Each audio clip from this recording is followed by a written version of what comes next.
The story begins on the vast desert world of Arrakis, where golden dunes shimmer intensely under the unrelenting rays of twin suns.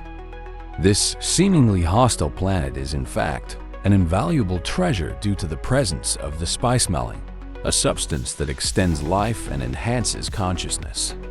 Now, Arrakis becomes the new seat of power for House Atreides. Paul Atreides, the young heir of the family, arrives alongside his mother, Lady Jessica, facing a barren landscape dangerously marked by political intrigue. As House Atreides settles into their new fortress, tensions quickly arise and a sense of unease hangs heavily over everyone. Paul begins to experience vivid and intense dreams of a mysterious Fremen girl. The young woman's piercing eyes, which seem to both attract and warn him, unsettle the young heir's emotional balance. Lady Jessica, meanwhile, swiftly discerns the political dangers behind the Emperor's decision to transfer control of Arrakis to House Atreides. She knows their survival will depend on careful and meticulous strategy. The enemies of House Atreides act from the shadows, plotting chaos. The Harkonnens, former rulers of Arrakis, refuse to relinquish their dominion and prepare a conspiracy to retake control. Secretly, they receive support from the Emperor himself, who manipulates events to destabilize House Atreides and reinforce his own influence.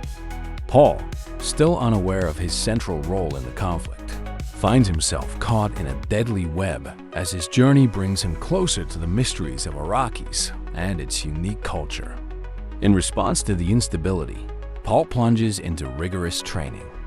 Lady Jessica teaches him Bene Gesserit techniques, including the mysterious power of the voice, which allows control over others through spoken commands.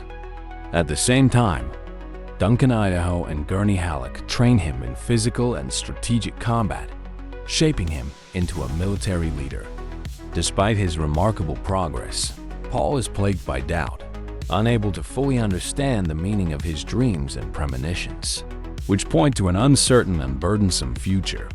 The betrayal manifests in a devastating offensive launched by the Harkonnens with the covert support of the Emperor.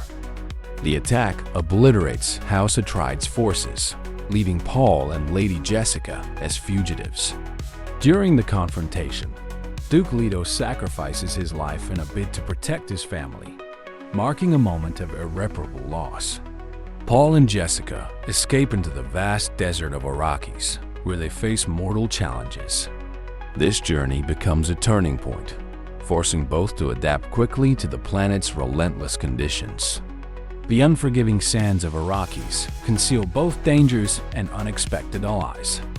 Lady Jessica uses her intelligence and skills to protect herself and Paul, overcoming the desert's formidable challenges. Meanwhile, Paul begins to manifest latent abilities that even surprise himself. Prophetic connections to Arrakis and the Fremen people start to surface, suggesting that the young heir will play a crucial role in the planet's destiny. Caught between fear and determination, Paul slowly accepts his growing bond with the desert. While seeking refuge among the Fremen, Paul and Jessica meet Stilgar, a wise and respected leader of the desert people. It is within this community that Paul encounters Chani, the girl who has been haunting his visions. The immediate bond between them deepens quickly, becoming both emotional and strategic. Chani, with her strength and profound connection to Arrakis, inspires Paul to better understand the Fremen and their struggles. He begins to realize that his visions may be more than mere omens, possibly a catalyst for something far greater. To fully integrate themselves, Paul and Jessica undergo challenging rites that test their courage and loyalty. These rituals solidify their position among the Fremen, while Paul emerges as a figure of leadership. His bond with Chani grows, not only as a partnership, but also as a source of strength and inspiration. However, the expectations of the Fremen, fueled by ancient prophecies, create a significant burden for Paul. He feels the increasing responsibility of leadership, even as he struggles to reconcile his internal doubts. Paul begins transforming the Fremen into an organized and efficient military force. Leveraging their intimate knowledge of the desert, he implements strategic tactics to maximize their effectiveness. His growing influence and leadership earn the unwavering respect of the people, who name him Muad'Dib, a messianic figure in their traditions. Now, a warrior leader, Paul starts to see the desert itself as his greatest weapon against the Harkonnens, marking his transformation from an heir into a strategic combatant. As the Harkonnens intensify their exploitation of the spice trade, the Fremen's conditions worsen dramatically. Paul, haunted by visions of war and sacrifice, feels the growing weight of his destiny.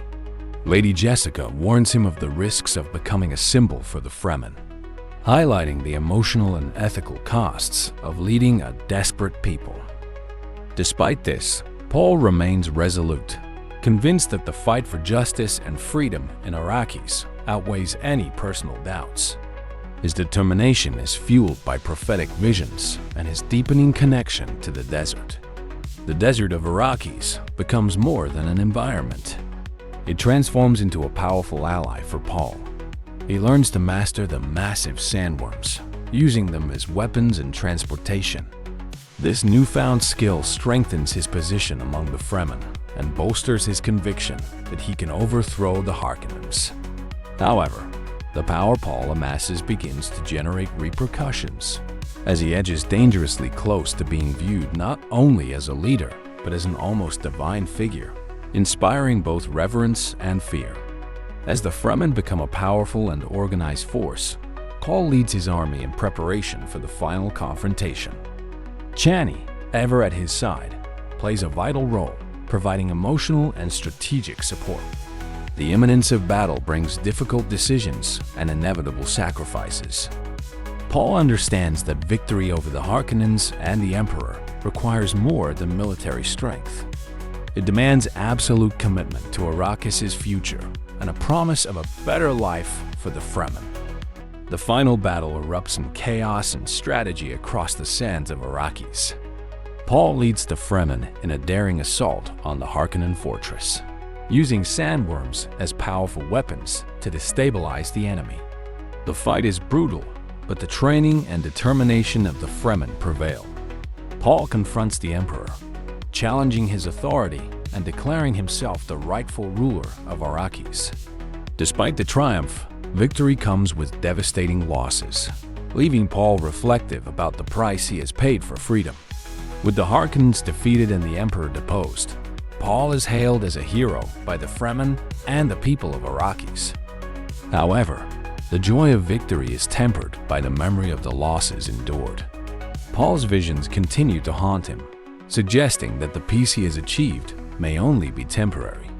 With Chani and Lady Jessica by his side, Paul finds solace, but knows his journey is far from over.